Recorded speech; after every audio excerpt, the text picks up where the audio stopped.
answered questions on this at this podium. You've heard, as Phil was saying, twice from the president talk about this. He said that he didn't know, right? He said that he was surprised, and he said that he takes classified information and documents very, very seriously. We heard directly from the president on this issue. Now, anything else, anything beyond that, we're just not going to talk about. There's an investigation going on. There's a legal process here, as we've been very, very clear about. I will let the White House counsel talk about any specific details about that, but we're going to be prudent here and make sure that we are not interfering in this process. I guess that's why I'm asking, though, because you've said that you don't want to interfere here and be prudent about the process, but the White House did post a statement saying that Republicans are faking outrage. So to that point, why shouldn't Americans be upset about documents found in a garage? That's for the American people to decide, right? That is for you all, or I'm sure going to talk to many folks out there and have this conversation. But what we do know, right, what we do know from polling that we have seen over and over again, from your coverage, from what we hear, what the president goes out and talks to the American people, they also care about the economy, right? They also care about what is the president doing to lower costs, which is why he took historic action in making sure that gas prices went down at the gas pump. And we saw that happen by more than $1.70. And that's the work that the president's going to focus on. You think about the Inflation Reduction Act. That's going to lower prescription drug costs, lower medical costs, right? When you think about that, lower energy costs. So that's going to be our focus here. We know that's what the American people truly care about as well, and it is very important for them that we do that work. I'm going to try and go to the back. Go ahead. Okay. Yes, Thank you, Corinne. Just back on the tanks. It seems that everybody's talking about tanks the last few days. In Europe, there's been a bunch of countries saying they don't want to give tanks, or people should give tanks, and then the Germans are being, on the fence about it. Everyone's talking about it. Nothing's actually happening, apart from the Brits, who of course are not part of the European Union. The president's positioned himself as the leader of this whole alliance, pretty much, right? Is this a moment when he feels maybe he should step in as the leader and either, cajole, or you probably wouldn't want to use that word, but talk to the Germans, or go with the U.S. tanks, the Abrams? Is something going to happen in shortly? Because this feels like a bit of a boiling point. So a couple of things here, and the president's view hasn't changed, and I kind of said it when I was answering Zeke's question, which is he believes that it's up to each country to make their own sovereign decisions here on what types of security assistance and what kinds of equipment they're able to provide Ukraine as Ukraine defends itself against Russia's brutal aggression. For instance, we welcome Germany's recent announcement that they will send infantry fighting vehicles and Patriot missiles battery system to Ukraine. We also support the decision by the UK, as I was asked over the weekend, to send Challenger tanks to Ukraine. We welcome that. We have seen incredible solidarity by nations around the world to support Ukraine. And also I know that Secretary Austin is hosting another meeting of the Ukraine contact group, which is happening just this Friday, this week.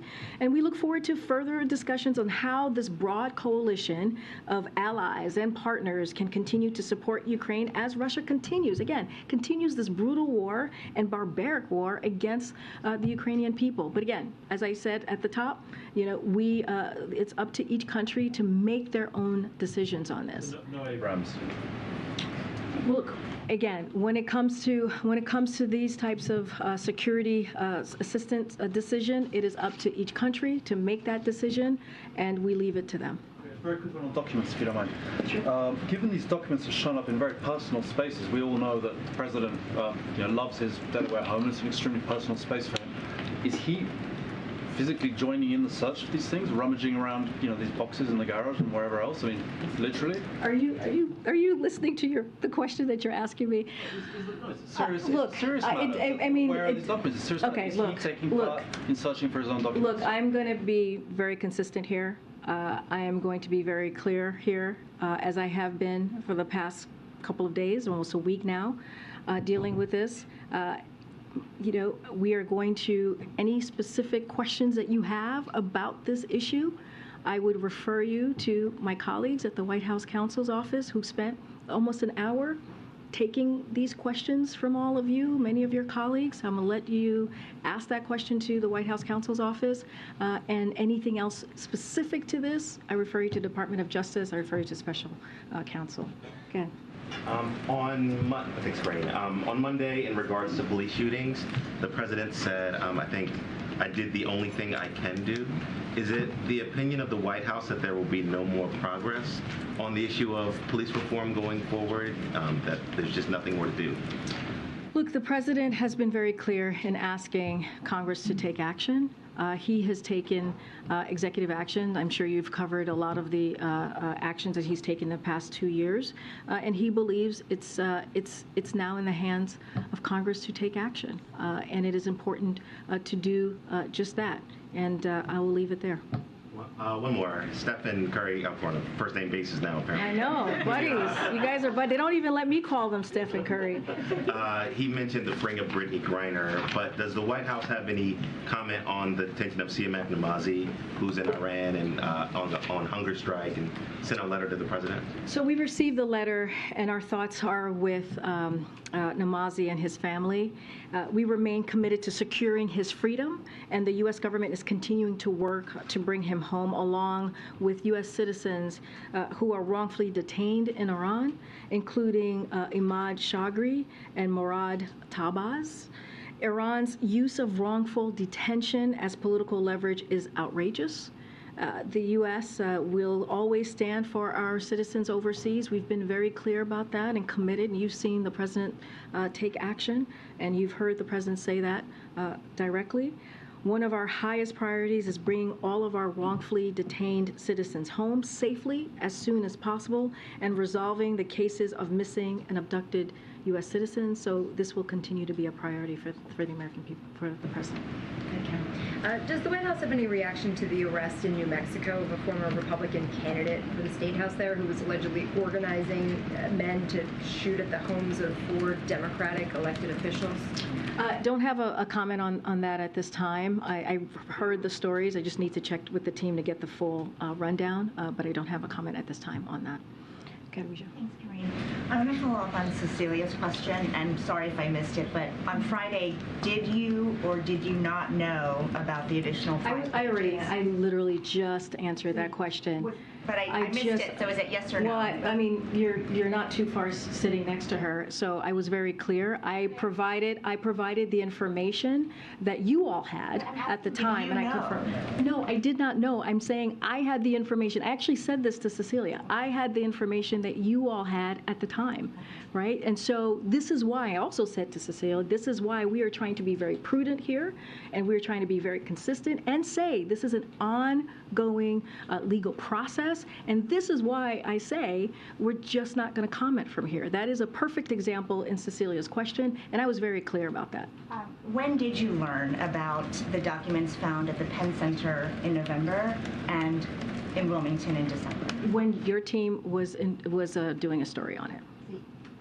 Got it.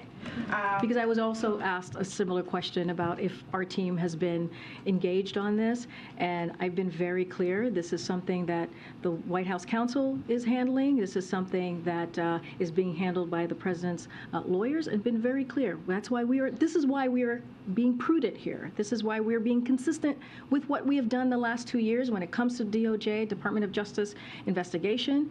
We are just not going to interfere. Well, on that note, you've repeatedly emphasized the need, just as you did today, for independence, for integrity of the Department of Justice investigation. One reason why you continue to point us to the DOJ. So I wonder why then did the White House counsel go to Wilmington to facilitate the handing over of documents to the DOJ? How is that separate?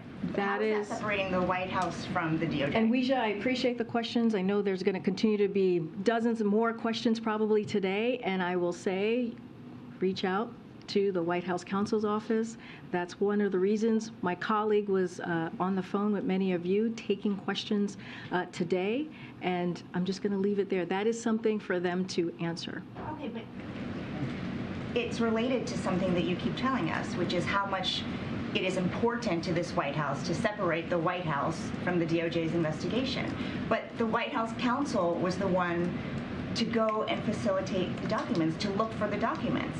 Again, they have been working very closely with the Department of Justice. I would refer you to them. If you want to know specifically about their actions, specifically about what they're doing, I would point you to the White House counsel's office. Look, guys, you guys can ask me this 100 times, 200 times if you wish. I'm going to keep saying the same thing. I hear your question. It's been asked, it's been answered, it's been noted, and we're just going to try to move on here, and we're going to move on. We're going to move on. We're going to move on. False information. One more, because Ian did have that call today, and he said that the White House would, quote, fully cooperate with the investigation. Does that mean that President Biden is willing to be interviewed if called? I'm just not gonna, you're asking a question that should go to the White House counsel's office. As you just said, Ian, you spoke to my colleague just moments ago. That is something that the White House counsel's office should be answering. Anything specific to the DOJ or special counsels, what they're doing, you need to reach out to them. Go ahead, Tam. Yeah. Are you upset that you came out to this podium on Friday with incomplete and inaccurate information? And are you concerned that it affects your credibility up here? Well, what I'm concerned about is making sure that we do not politically interfere in the Department of Justice, that we continue to be consistent over the last 2 years, and that is continue to refer you all when it comes to an ongoing process, and I'll just leave it there. And let's not forget, there was actually a statement from the counsel's office that you all had at the same time as well. I'm just not going to go down any rabbit hole here. I'm going to be very consistent. I'm going to be very prudent. And again, I've been asked that question. I've answered it. It's been noted, the question, and we're just going to move on. Go ahead, JJ. Thanks. So just to clarify on the debt ceiling again, so the White House has no intention of sitting down with Leader McCarthy on the debt ceiling in the coming month, or is it at all? What we're saying here is that we've been very, very clear. I was clear at the top. I was clear when I was just asked this question. Congress is going to need to address the debt without conditions, and it's just that simple. There should be no hostage taking here. There should be no attempts to exploit the debt ceiling or to leverage it. We're going to be very, very clear about that. And again, and I said this before, this was done 3 times under the last administration in a bipartisan way. This is the duty of Congress. This is something that is their basic duty, to deal with the debt ceiling. And so we're going to continue to be consistent here about that. And again, there should be this should not be used as a political football. We can accurately report that the White House isn't doing any outreach to Republicans at this time. Well, I said just moments ago, one of the things that we did, and I laid this out pretty clearly when the new Congress started, we reached out to Republicans and Democrats alike to talk about who their point of contact is, to have that conversation, to figure out how we're going to work together. And so there is constant conversations happening with members of Congress and their team. That is something that we are doing almost certainly on a weekly basis, and that always is going to happen. Those conversations are always going to happen. I'm certainly not going to read out every conversation that we're having with congressional members or congressional staff. What I am saying is that we have been very clear that this should be done. When we're talking about the debt ceiling, it should be done without conditions, and it should not be used as a political football. Just wanted to go back to the bilat earlier and the one last week with the Prime Minister of Japan. These are 2 countries that are huge players in the semiconductor chain. Have you made any progress in getting those countries to join the efforts that the U.S. has started to restrict China's access to those semiconductors, to that technology? So just want to be very clear on this as well. We don't push any of our allies or our partners. We consult with them closely, and they make their own decisions. And this is how we move forward with our relationship, again, with our allies and partners. We all recognize the importance of this issue to national security, and the President did discuss it along with a host of other important regional and global issues. Look, this is going to be a continuing part of a group consultation here, and I don't have any announcements to make or anything further to share on this. But does the president feel that the U.S. can be successful in preventing China from getting that technology if these types of countries like the Netherlands, like Japan, don't join, even if it's not exactly the same restrictions, but don't join in those types of efforts? Again, we're just not going to push our partners and allies here. Again, the president, it did come up in their conversation. I'm just not going to getting into specific conversations or what happened or what was said. What we believe is that our close allies and partners make their own decisions on these types of things. Okay. Is there a bipartisan plan for our youth today? Do we have a focus on either education? Are we looking at, I just wanted to soften the mood a little bit in the room, but is there anything that we're focusing on in terms of education, in terms of funding programs that we've come to the table to agree upon? Well, thank you for your question. Look, the Department of Education, which is leading on that, on education and what we're doing to deliver for young people, certainly is a priority for this president and for the Department of Education. Don't have any specific programs or new programs to announce from here, but that is, making sure that young people have what they need to have a good, strong education. Of course, is a priority for this president. Let's not forget, the First Lady is an educator herself, and she talks about that and has done the work as well as First Lady on the things that this administration is doing to move that ball forward. Don't have anything specific to share, but clearly it's a priority for us and our young people across our millions and millions of young people across the country to make sure that they have just and fair opportunities and that they should have. Go ahead. Thanks, Corinne. So I want to ask you about trade. We're days away now from the president being 2 years in office, and there have been no completed trade deals. Why not? So a couple of things here. So when the president was running, he made clear that we will invest in American workers and communities before pursuing new trade deals, and this is exactly what we've been doing. You've seen it for yourselves. You've heard the investments that have been made, especially as you think about manufacturing coming back to the U.S., and that is exactly what we're going to continue to do. So you've seen our economic agenda spur historic recovery and a manufacturing boom at home. More than 750,000 manufacturing jobs were created right here under this president. At the same time, we're working. Most of the jobs added. Well, we go back and forth on this, Ed. I hear you. I'm 750,000 jobs. Let me finish your answer. You asked me a question, but at the same time, we are working swiftly to finalize the Indo-Pacific Economic Framework, which represent 40% of the world GDP, and will address the core issues that will define much of our success in the coming decades, like clean energy and the digital economy, while fortifying our economies against a range of threats from fragile supply chains to tax havens. We are committed in every region of the world to strengthen trade and investment in a manner that promotes good, paying American jobs, and also high standards and supply chain resiliency. And that has been the president's priority. At every step of the way, we will work with Congress to negotiate and develop trade policies that advance the interest of all Americans, support U.S. innovation and workers, and enhance our competitiveness. And that has been the president's priority. That is what he talked about during the campaign, and that's what he's been doing and delivering on for the past 2 years. Go around. Go ahead, April. Corinne, two questions.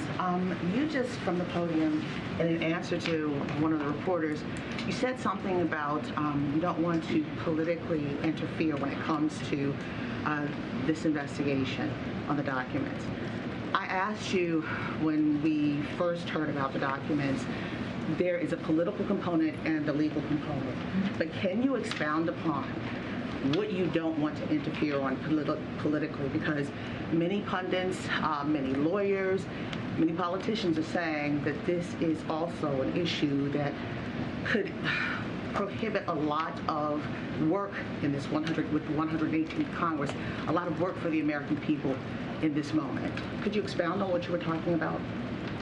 Well, look, I'm not going to get into politics from here, and I've been very clear about that. I've answered that question multiple times already. What I can say is that the president's going to stay laser focused on delivering for the American people, and that's going to continue to be the work that he sees at hand.